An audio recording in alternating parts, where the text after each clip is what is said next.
भगवान की, परम पूज्य आचार्य परमेष्ठी गुरुदेव श्री विद्या सागर जी महामुनि राज की, पूज्य आचार्य श्री समय सागर जी महाराज की, पूज्य मुनि पुंगव सुधा सागर जी महाराज की, नगर गौरव मुनि श्री सुख सागर जी, विशद सागर जी, अजित सागर जी महाराज की, 3 करोड़ मुनिराजों की।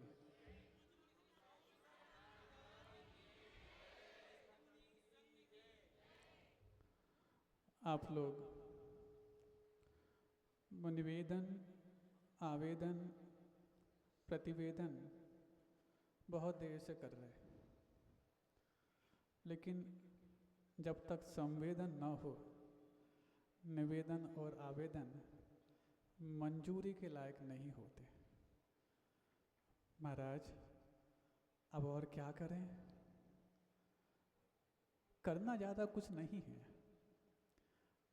संवेदनाओं को लाने के लिए सिर्फ एक ही चीज़ हमारे हृदय में उद्घाटित हो जानी चाहिए, क्योंकि जब सामने लक्ष्य होता है तो लक्ष्य को सामने रख कर के कोई भी कर्मठ व्यक्ति इतना संवेदनशील हो जाता कि उसको उसके अलावा कुछ दूसरा दिखता ही नहीं। अब आपके सामने लक्ष्य क्या है भगवान जाने, लेकिन भगवान ने जो हमें बताया है वो आपके लक्ष्य के रूप में हम बता सकते हैं। सुनना चाहोगे? 2 ही चीज़ बताई कि आज जब समय बहुत हो जाए तो इनको 2 बातें कहकर भी पूरा कर सकते हो, उसमें सब कुछ समाहित हो जाएगा। एक तो पहला लक्ष्य हो सुसंगठित समाज का निर्माण, और दूसरा लक्ष्य हो सुदृढ़ मंदिर का निर्माण। यदि ये 2 लक्ष्य आपके सामने हों और अंदर से हों तो आपके संवेदनाओं को और निवेदनाओं को बहुत ज़्यादा परवान नहीं चढ़ना पड़ेगा कि आपको ये करना वो करना। अभी कोई कह रहे थे, वो तो आए ही इसीलिए हैं। टीकमगढ़ वाले भी ऐसे कह रहे थे, ललितपुर वाले भी ऐसे कह रहे थे, मुंगौली वाले भी ऐसे कहने लगे, और यहाँ पर आकर के बाहर वाले भी ऐसे कहने लगे। होता है, इसलिए कहना पड़ता है। कई बार भाभी जी कहते कहते कहीं कोई चाची जी कहने लग जाए तो फिर उनको कहना ही पड़ता है कि भाई इनकी हाँ में हाँ मिलाओ, नहीं तो पता नहीं अगले बार दादी जी कहने लग जाएं, और ये समस्या बहुत बड़ी होती है। अब रही बात, इतना समय अभी पर्याप्त है कि चाहे वो ललितपुर हो, टीकमगढ़ हो, जतारा हो, अशोकनगर हो, कटनी हो, और जहाँ जहाँ से जो लोग आए हैं वो हमारी अभी रेडियस में हैं। डायमीटर तो और उससे बड़ा होता है, इसलिए अभी जल्दी कुछ नहीं करना। इतना अवश्य है, आप लोग ने जो भावनाएं भाई थी, उन भावनाओं को भाने के बाद आपको प्रसन्न करने का अवसर हमने दे दिया आपके नगर में आकर के। और दूसरा, एक चीज आपने करके हमें थोड़ा तो प्रसन्न किया है कि समर्पण यदि किसी परिभाषा के तहत लिखा जाए तो परिभाषाओं में समर्पण को बांध पाना बहुत कठिन होता है, लेकिन जब क्रियाओं में उतर करके आ जाए तो पुण्यानुभूति के रूप में उतना आसान हो जाता है कि कुछ न कुछ संवेदनाएं पैरों में होने लग जाती हैं कि अब ज़्यादा लंबा विहार नहीं करना चाहिए। लेकिन ज़्यादा लंबा नहीं करना चाहिए, इसका मतलब ये नहीं कि थोड़ा भी नहीं करना चाहिए। कई बार परीक्षाएं हुई, और परीक्षा ऐसी हुई बार बार अंगूठे में ठोकर लगी। हमें उस समय वही गीत आता था जब आप लोग गाते, ठोकर लगी मुझको पत्थर नुकीला था, पर चोट न आई बाबा ने संभाला था। ये गाते हो ना आप लोग? बार बार ठोकर लग रही, 3 बार ठोकर लग गई। हमने कहा संकेत हैं काम के, जहाँ हैं वहाँ रुकने के हैं कि यहाँ रुकना नहीं है, आगे बढ़ो, इसके हैं। लेकिन पूज्य गुरुदेव की वो बात जो पिछले वर्ष जिंदूर की घटना के समय उन्होंने कही थी, वो याद आई कि जब तुम उस घटना को घटने के बाद अंतिम निर्णय की सोच रहे थे, उस वक्त भी जब दोनों पैर ना रहे हों तो तुम्हारे अंदर मैंने सामर्थ्य भर दी थी 900 किलोमीटर चलने की। अभी तो सिर्फ अंगूठे की बात है तुम्हारे अंदर वो सामर्थ्य भी भरी जा सकती है कि तुम्हें कौन बांध सकता है और कौन रोक सकता है और कौन आगे बढ़ा सकता है, ये संवेदनाओं का हाल तुम्हारे भीतर प्रकट हो जाए। जब वो घटना आप लोग कई बार बहुत देर से सुन रहे, हम सुबह से सुनते आ रहे, ये गौरव वो गौरव वो गौरव, इस काठ के पुतले के 3 जन्म हुए। एक जन्म बताने की आवश्यकता नहीं, दिन भर से आप गा रहे हो। दूसरा जन्म हुआ था तिलवारा घाट जबलपुर में, जब पूज्य गुरुदेव ने इसको ये रूप प्रदान किया था। सर्वश्रेष्ठ जन्म तो वही है। फिर रही बात, जिस जन्म पर तुम इतने इतरा रहे हो, वो जन्म फिर दोबारा देने का यदि सौभाग्य प्राप्त किया तो जिंतूर समाज ने, जिसने ऐसी हालत में पहुंचे थे कि पुनः वापस उस हालत को प्राप्त करना सबके लिए कठिन था, लेकिन पूज्य गुरुदेव का आशीर्वाद और हमारे महाराजों की अथक परिश्रम और मेहनत इस काठ के पुतले को पुनः खड़ा करने के लिए कारण बन गई थी। यदि ये सब चीज नहीं होती तो आज वो सब एक स्वप्न बन जाता, और स्वप्न ऐसा बन जाता कि इसको साकार करने के लिए शायद कोई बहुत बड़ा अजूबा भी काम नहीं आता। कैसे कैसे वो हुआ ज़्यादा बताने की आवश्यकता नहीं, लेकिन इतना हम बता सकते हैं, आपकी भावनाओं को साकार करने का एक तरीका बता दें। मुट्ठी की ओर देखो, दोनों मुट्ठी दिख रही ना, एक मुट्ठी खोल के रखना और एक मुट्ठी बांध के रखना। महाराज कौन सी, बाएं हाथ की कि दाएं हाथ की, कोई सी भी हाथ की हो, जब जनबल की बात आए तो मुट्ठी बांध के रखना और धन बल की बात आए तो मुट्ठी खोल के रखना। तुम्हारी भावनाओं को साकार करने के लिए गुरुदेव आशीर्वाद फिर देंगे। अब रही बात, पूज्य गुरुदेव तो स्वयं यहाँ पर आकर के 11 दिन आपको ऐसी भरी बरसात कर गए कि चातुर्मास में जो काम हो सकता था वो तो 11 दिन में करके निकल गए। और उसके पश्चात चूंकि पूज्य मुनि पुंगव सुधा सागर जी महाराज के 2 दिवसीय सानिध्य में तुम्हारे लिए कोई लक्ष्य मिला था, उस लक्ष्य को शुरुआत देने का कार्य पूज्य वर्तमान आचार्य समय सागर जी महाराज ने दिया, और फिर उसके बाद उसको पूर्णता प्रदान करने का जो जिम्मेवारी और विश्वास आप पर व्यक्त किया, वो स्वयं साक्षात इस युग के परमात्मा आचार्य विद्यासागर जी महाराज ने। ऐसे अपने आप में 3 कद्दावर पुरोधाओं ने इतना बड़ा आशीर्वाद दिया हो, तो इसके बाद एक प्रश्न मन में कई बार उठता, ऐसी कौन सी वो अपने आप में नकारात्मक शक्ति है जो इतनी बड़ी शक्ति के लिए भी कुछ करने से कुछ हद तक कुछ समय के लिए रोक रही है, क्योंकि ज़्यादा समय तक रोक नहीं पाएगी। तो एक ही चीज़ बार बार मन में आती, उनकी शक्ति में रुकने की कोई बात नहीं, वो तो शक्ति ऐसी है कि रुके काम को भी आगे बढ़ा सकती है, लेकिन तुम्हारी उस शक्ति में अभी कुछ जान फूंकने की आवश्यकता है जो उनके आशीर्वाद को सफल करने के लिए तुम्हारे बाजू में फड़कन पैदा करती है। कौन सी शक्ति है? अरे तुम्हारे कारोबार, तुम्हारे व्यापार, तुम्हारे रिश्तेदार, तुम्हारे परिवार उस शक्ति से बहुत लंबी दौड़ रहे, हर तरीके से चल रहे। कारोबार में धन लग रहा, व्यापार में लग रहा, परिवार में लग रहा, रिश्तेदार में लग रहा, लेकिन तुम्हारे धन में अभी वो शक्ति नहीं आ पाई, वो सामर्थ्य नहीं आ पाई कि वो उद्धार में लग पाए। इसलिए सबसे पहले थोड़ा सा संकेत दिया कि तुम अपने धन को सामर्थ्यवान बनाओ, क्योंकि सामर्थ्यहीन धन भवन के निर्माण में तो लग सकता है, व्यापार के निर्माण में तो लग सकता है, लेकिन जिनालय के निर्माण में नहीं लग सकता। इसलिए अपने अंदर ऐसी भावनाएं पैदा करो। ये पुण्यानुभूति तो एक वानगी थी कि तुम्हारे अंदर वो हर्षित भाव पैदा हो जाए। अभी तक दविश भाव था, पता नहीं बनेगा कि नहीं बनेगा, कब बनेगा, कितना एस्टिमेट होगा, ये तमाम तरह के प्रश्न तुम्हारे दिमाग में कौन थे? कुछ लोग तो इसलिए बैठे थे मंदिर बनना शुरू हो, हम तो देने बैठे तैयार हैं। लेकिन एक प्रश्न आपसे पूछना चाहते हैं, जब आप किसी की शादी बारात में जाते हैं, पास के रिश्तेदार हों या दूर के रिश्तेदार हों, वहाँ पर जो लिफाफा लेके जाते हैं व्यवहार लिखाने के लिए, इसलिए लेके जाते हैं कि यदि हम देंगे तो उसकी शादी अच्छे से हो जाएगी, और नहीं देंगे तो शायद उसके शादी में खर्चा कम करना पड़ेगा, इसलिए लेके जाते हैं। अरे तुम दो जाना दो, वो तो शादी ठाठ बाट से कर रहा है और आगे भी कर लेगा, लेकिन तुम्हारा व्यवहार और तुम्हारी आत्मीयता उससे कैसी है, ऐसा प्रस्तुत करने के लिए तुम संकेत रूप में वो व्यवहार लिखाते हो। ऐसे ही ये मंदिर तो पूज्य गुरुदेव स्वयं बनवा देंगे। तुम मत सोचना तुम्हारे धन से बनने वाला है, तुम मत सोचना तुम्हारे पुरुषार्थ से बनने वाला है, तुम मत सोचना तुम्हारे परिश्रम से बनने वाला है।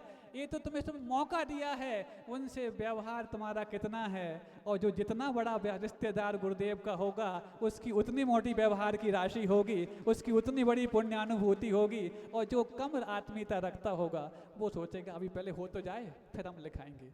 शादी होने के बाद व्यवहार लिखाने जाओ, कैसा लगता? ऐसी प्रसंग होने के बाद तुम यदि व्यवहार लिखाओगे कोई काम आने वाला नहीं। अब एक बात आपसे कह दें, आपने रामायण देखी है? सबने देखी होगी रामायण, क्योंकि टीवी से परिचय कराने का सबसे पहला किसी सीरियल को सौभाग्य प्राप्त हुआ था तो उसी का नाम रामायण थी। सन 1985 में लगभग रामायण प्रारंभ हुई थी। उसमें आपने एक दृश्य देखा होगा। वो दृश्य क्या था कि जब सीता जी का हरण हो गया और लंकेश उनको लंका में ले गया, और सीता जी कहाँ हैं इस बात की पूरे वानर सेना में हलचल मच गई। वानर सेना का मतलब जिनके ध्वज पर वानर का चिन्ह था। और पूरे वानर सेना में जब हलचल मच गई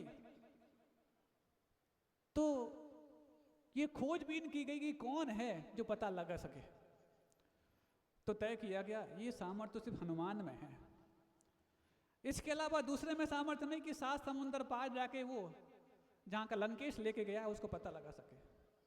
और जब पूरी वानर सेना ने हनुमान से कहा पवन पुत्र आप ही हैं जो सीता माता का पता लगा सकते हैं, हनुमान कहते मुझे क्या हुआ, मेरे पास सामर्थ्य कहाँ, साक्षात राम यहाँ बैठे हैं, प्रभु बैठे हैं, वो नहीं लगा पा रहे तो मैं कैसे लगा पाऊंगा। नहीं नहीं आपके पास तो सामर्थ्य है, मेरे पास कौन सी सामर्थ्य है। होता है ऐसा कई बार जब हम गुमनाम जिंदगी जिया करते हैं तो आपकी सामर्थ्य को बताने के लिए आप पर्याप्त नहीं होते। तो सबने कहा कि ये तो अपनी सामर्थ्य पहचान नहीं रहा। फिर एक अलग टाइप का अजीबो गरीब व्यक्तित्व आया था, मालूम है, जिसका नाम था जामवंत।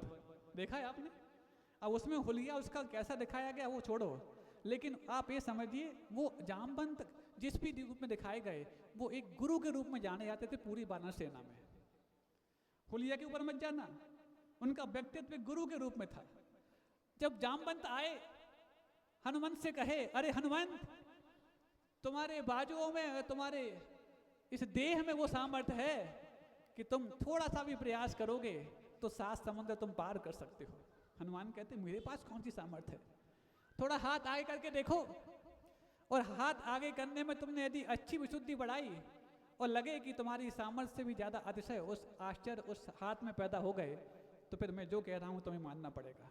आप क्या कहना चाह रहे हैं? कुछ नहीं करना, तुम्हें 7 समुद्र पार करना है। एक समुद्र पार मैं नहीं कर सकता, 7 कैसे करूंगा?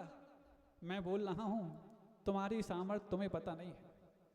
तो बस हनुमंत जामवंत की बात सुन करके थोड़े से हाथ को बढ़ाए और जब देखा उसमें कुछ विक्रिया पैदा हो गई, हाथ आगे बढ़ गया, तब जाकर के उनको अपनी कुवत का एहसास हुआ कि मेरे पास तो अभी तक दबी पड़ी वो 7 समुद्र पार करने की कुवत मैं नहीं पहचान पाया, जो गुरु ने पहचान ली है। ऐसी पूज्य गुरुदेव राम हैं और तुम्हारी खोई हुई किस्मत वो सीता है। सुन रहे हो? पूज्य गुरुदेव राम है और तुम्हारी अभी तक खोई हुई किस्मत वो सीता है, और तुम सब उनके हनुमान हो के नहीं बताओ। यहाँ पर कौन है जो पूज्य गुरुदेव के हनुमान ना हो? जो 50 व्यक्ति थे या 52 व्यक्ति थे वो ही मात हनुमान नहीं। आज के माहौल को देख करके हम उनको कम देख रहे थे, यहाँ बैठे लोगों को ज़्यादा देख रहे थे। वो ये प्रतीक्षा में थे, आज भले 50 की भीड़ में हम नहीं कर पाए, लेकिन कल जब दिन शुरू होगा तो 10 लोगों की और 5 लोगों की एकांत में हम उसको काम करके दिखाएंगे और अपने हनुमान बने का एहसास कराएंगे। तो जब वो देख रहे थे हम इन सबकी आंखों में कि इनकी आंखों में एक हीड़ है, उन्हें नहीं मालूम था अभी तो एक वानगी थी, वो शुरुआत थी, और शुरुआत में कई बार कुछ कमियां रह जाती हैं लेकिन बाद में कमियां ठीक हो जाती हैं। तो तुम हनुमान हो, पूज्य गुरुदेव तुम्हारे राम हैं, और अभी तक तुम्हारी खोई हुई किस्मत सीता रानी थी। मात्र सीता का पता लगाने के लिए आवश्यकता थी तो जामवंत की। और आज पूज्य गुरुदेव के आशीर्वाद से शायद 3 जामवंत यहाँ पर आ गए हैं जो तुम्हारे लिए तुम्हारी खोई हुई किस्मत को बताने का भी प्रयास करेंगे और वापस लौटाने का भी प्रयास करेंगे, लेकिन रुकेंगे तब। महाराज जी लेकिन के बाद का सेंटेंस बहुत भारी पड़ जाता है। बाकी आप घंटों बोलते जाओ कोई दिक्कत नहीं, लेकिन का बात कर सेंटेंस, हाँ, क्योंकि अभी बहुत दिन बाकी हैं। जहाँ तक बात है दर्शनोदय तीर्थ, थुबोन जी, अशोकनगर और हमारे तो हेडक्वार्टर के नगर गौरव हमारे बाजू में ही बैठे, एक हेडक्वार्टर को इस तरफ हमारे बैठे, वहाँ से तो यहाँ तक आ गए और यहाँ से अब आगे जाने की संभावना पूरी बची है। लेकिन संभावना और भावना प्रभावना में तब्दील कब होगी? वो तो उसी के माध्यम से होगी जो पूज्य गुरुदेव के आशीर्वाद को दिल में नहीं जीवंत करके हमेशा अपने दिल में समाये रखेगा। किन लोगों के दिल में गुरुदेव आज जीवंत है बताओ? कितने लोगों के जीवन जो थे ऐसा बोलते हैं उनके जीवन में नहीं, बोलने में भले ही आ जाए, लेकिन कितने लोगों के दिल में गुरुदेव जीवंत हैं? और कितने लोगों को गुरुदेव की योग्यता पर शंका है बताओ? क्या गुरुदेव ने कोई भी अपने किसी को आंकने की योग्यता में कभी कोई कमोवेशी की है? तो तुमको भी आंक करके जब 11 दिन तक रुके तो 9 दिन तक तुम्हें आंकते रहे, और 9 दिन तक आंकने में जब वो आश्वस्त हो गए कि तुम्हारे ऊपर वो जिम्मेवारी सौंपी जा सकती है कि तुम पूज्य भगवान का ऐसा आलीशान आशियाना बना सकते हो जिसकी कल्पना तुम्हारे न पूर्वजों ने कर पाई थी ना तुमने कर पाई थी, लेकिन राम ने यदि कर पाई थी तो वो हनुमान के माध्यम से ही पूरी हो पाई थी। ऐसा जब 9वें दिन उन्होंने आशीर्वाद दिया और शाम के वक्त दिया, लगभग भक्ति के बाद दिया, और भक्ति के बाद देने के पश्चात जब कहा कि कल शिलान्यास भी होने वाला है, हमने कहा भगवान इतनी जल्दी समय में कैसे, आज तो शाम ढलने वाली है, अभी तो लोगों को पता भी नहीं लगेगा। गुरुदेव ने एक ही बात कही थी, तुम्हें पता लगे या न लगे, मैंने पता पूरा लगाया है कि मुंगावली वालों को वो उनके बाजू में वो ताकत है कि भले ही थोड़ी देर हो जाए लेकिन वो काम कर सकते हैं जो मैंने अपनी कल्पना में सोचा है। अब वो कल्पना तुम्हारे लिए सपना रहने वाली नहीं, अब तो वो तुम्हारे लिए अपना लेने वाली होने वाली है। और इसके लिए बस एक ही चीज़ और आपके सामने रह गई है कि चातुर्मास होता है कि नहीं होता। कई लोग शंका कर रहे थे महाराज इतने चातुर्मास हो गए, चींटी की चाल से काम चला, लेकिन इस बार जब यहाँ संकेत दिया गया, संकेत देने के बाद उन्होंने कहा कि वहीं जाना, हमने कहा भगवान दुनिया में तमाम जगह भेज दो, अंडमान निकोबार द्वीप भी भेज दो, चला जाऊंगा, लेकिन वहाँ मत भेजना। बोले क्यों? वहाँ की बात अलग है, कहीं भी भेज दो, जूझ सकता हूँ, सारे टेढ़े काम करा सकता हूँ, लेकिन यहाँ बहुत महा टेढ़ा काम है। बोले अब तो तुम्हें ही जाना पड़ेगा। जब उनने ऐसा कहा तो हमने कहा कुछ तो रियायत कर दो। बोले रियायत कुछ नहीं, जाओ। फिर भी हमने ये सुनने के बाद थोड़ी सी एक्सक्यूज मांग ली थी, जा तो रहे हैं लेकिन कुछ व्यवधान आए तो आपको सूचित अवश्य करेंगे। बोले हाँ ठीक है, देखते हैं व्यवधान कैसे आते हैं। फिर उसके पश्चात एक बात और बता दें, कुछ वर्ष पूर्व आपने मुनिपुंगव सुधा सागर जी महाराज के सामने एक बात रखी थी। क्या रखी थी? महाराज हमारा मंदिर कब बनेगा? तो महाराज ने शायद उस समय जिज्ञासा में ऐसा कुछ जवाब दिया था कि कुछ कुंडलियाँ होती ऐसी हैं जो अलग टाइप की होती हैं, उनके बनने में कई बार बहुत समय लग जाता, तो आप शायद उनका जवाब सुन करके कुछ मायूस हुए होंगे। लेकिन आज हम आपको बता दें, आज सुबह सुबह खबर आई पूज्य मुनिपुंगव सुधा सागर जी महाराज की कि इस बार यदि चातुर्मास हो गया तो सारे काम सुलट जाएंगे और सारे काम बन जाएंगे। चातुर्मास हो गया तो समझ रहे हो ना? अब तो तुम्हें अपनी कुवत पे ज्यादा दिक्कत तो नहीं, तुम्हें विश्वास है अपनी कुवत पर, हम पे विश्वास नहीं करना। पूज्य आचार्य समय सागर जी महाराज की बात पर और पूज्य मुनिपुंगव सुधा सागर जी महाराज की बात पर विश्वास करना। उनने यदि कह दिया है तो काम होकर ही रहेंगे, क्योंकि जब नागपुर चातुर्मास यदि हुआ तो उस समय गुरुदेव ने यही कहा था, आशीर्वाद है। पूज्य गुरुदेव आचार्य विद्यासागर जी महाराज ने नागपुर समाज को कहा था जाओ आशीर्वाद सब हो जाएगा, लेकिन वो तो टारगेट इतना बड़ा था कि मात्र गुरुदेव के माध्यम से ही उनके सानिध्य में पूरा हो सकता था। लेकिन गुरुदेव ने कहा मैं कहाँ कहाँ सानिध्य दे सकता हूँ। भौतिक रूप से सानिध्य तो मैं एक जगह दे सकता हूँ, लेकिन आशीर्वाद के रूप में सानिध्य पूरी दुनिया में दे सकता हूँ। और जब आशीर्वाद का सानिध्य भी इतना कमाल कर सकता है कि नागपुर वालों के लिए वो चातुर्मास ऐतिहासिक बन सकता है, तो फिर तो तुम्हारे लिए दो दो रामों ने आशीर्वाद दिया है। और पूज्य गुरुदेव तो हम सबके परमात्मा ने आशीर्वाद यहाँ पर आकर के साक्षात दिया था। अब किसी प्रकार से गले शिकवे की और शको शंका की बात मत करना, और कोई भी नकारात्मक बात किसी के मन में बैठी हो, अभी कुछ लोगों के मन में बैठी हो सकती है, काम चालू हो हम आज ही देंगे। ऐसे कई लोग अपने आप में धर्मात्मा बैठे होंगे यहाँ पर। उनमें से 50-52 धर्मात्मा तो मान चुके कि अब काम चालू हो या ना हो, महाराज के दिमाग में यदि काम चालू हो गया है, और पूज्य मुनि पुंगव सुधा सागर जी महाराज के दिमाग में यदि काम चालू हो गया है, तो दुनिया की कोई भी ताकत उसको अवधान डालने वाली नहीं, अड़ंगे डालने वाली नहीं। अब जा करके जितने लोगों के मन में वो दिमाग में कीड़ा कौंध रहा हो ना, कुरेद रहा हो, उसको ठीक ठाक कर लेना, क्योंकि चातुर्मास पता नहीं किसका होने वाला है। हो सकता है उनने जब इतनी बड़ी बात खबर के रूप में भिजवाई कि इस बार सब हो जाएगा, तो हो सकता है साक्षात वो स्वयं आने वाले हो। सागर अभी दूर नहीं, सागर अभी दूर नहीं है। और सागर के परमात्मा और आप सबके जीवन में सब कुछ जो आज सागर में बैठे हैं, जब वो थूमंजी वाले अशोकनगर वालों को भी अभी निराश पूरा नहीं किए हैं, तो मुंगावली तो उसके पहले आती है, तुम निराश कैसे हो सकते हो। इसलिए क्या क्या होने वाला है भविष्य में 8 दिनों में पता नहीं, लेकिन ये बात तो पक्की है, तुम्हारा मंदिर तो अब बन के रहेगा रहेगा रहेगा। चातुर्मास किसी का हो, चाहे इन 3 महाराजों का हो, चाहे मुनि पुंगव सुधा सागर जी महाराज का हो, और कोई बड़ी बात नहीं पूजा चाहे समय सागर जी महाराज का हो, काम तो होकर रहेगा। अब बात तुम्हें अपने दाम को खोलने की आवश्यकता है, और वह जब खुल जाएगा, अंतिम बात मैं कह दूं, कल भी मैंने कही थी लेकिन कुछ लोगों के बीच में कही थी, बस 1 मिनट की बात है। जब घनघोर बारिश हो रही थी और पूरा ब्रज बहने को था, बाढ़ जैसी स्थिति निर्मित हो गई थी, तो उस बाढ़ जैसी स्थिति निर्मित होने के पश्चात सब त्राहिमाम करते पहुंचे श्री कृष्ण के पास।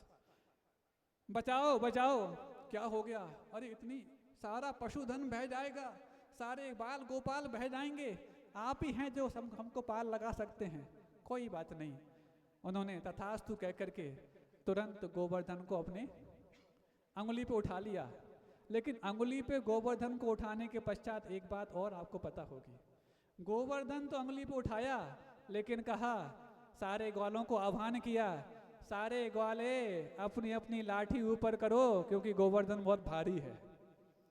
ऐसा ना हो कि गोवर्धन उठा तो मैंने लिया, लेकिन बहुत देर तक उठाते रहूं तो कहीं डगमग ना हो जाए, अनबैलेंस ना हो जाए, इसलिए सब अपनी अपनी लाठी ऊपर करो।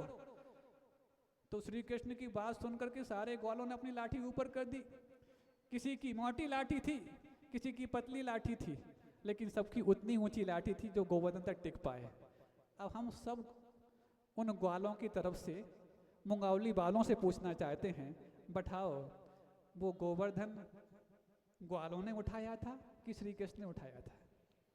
क्यों? इतने ग्वालों ने, हजारों ग्वालों ने अपनी लाठी लगाई थी, उसके बावजूद भी आप यही कहोगे कि गोवर्धन तो श्री कृष्ण ने उठाया था।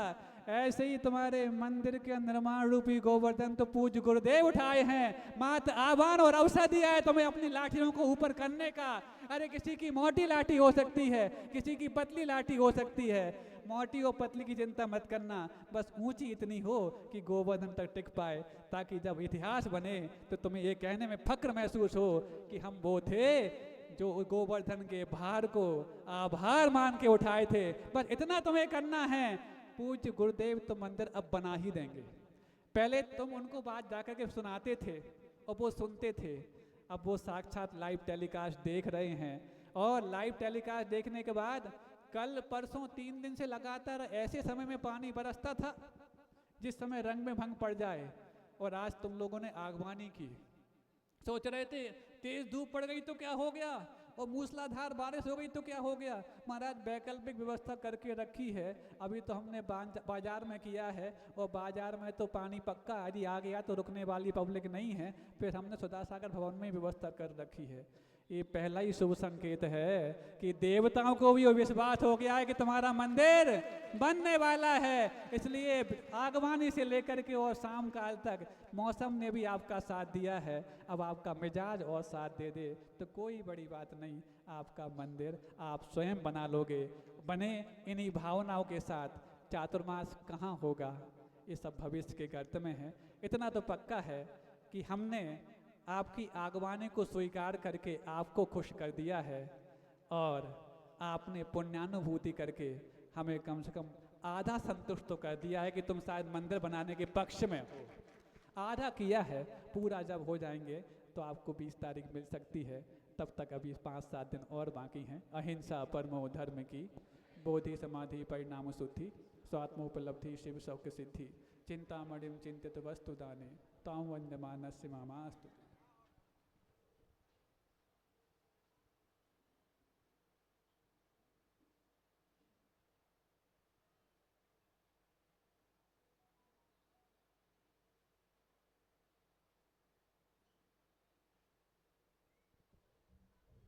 जय बोली संत शिरोमणि आचार्य भगवान गुरुदेव श्री विद्यासागर जी महामुनि राज की।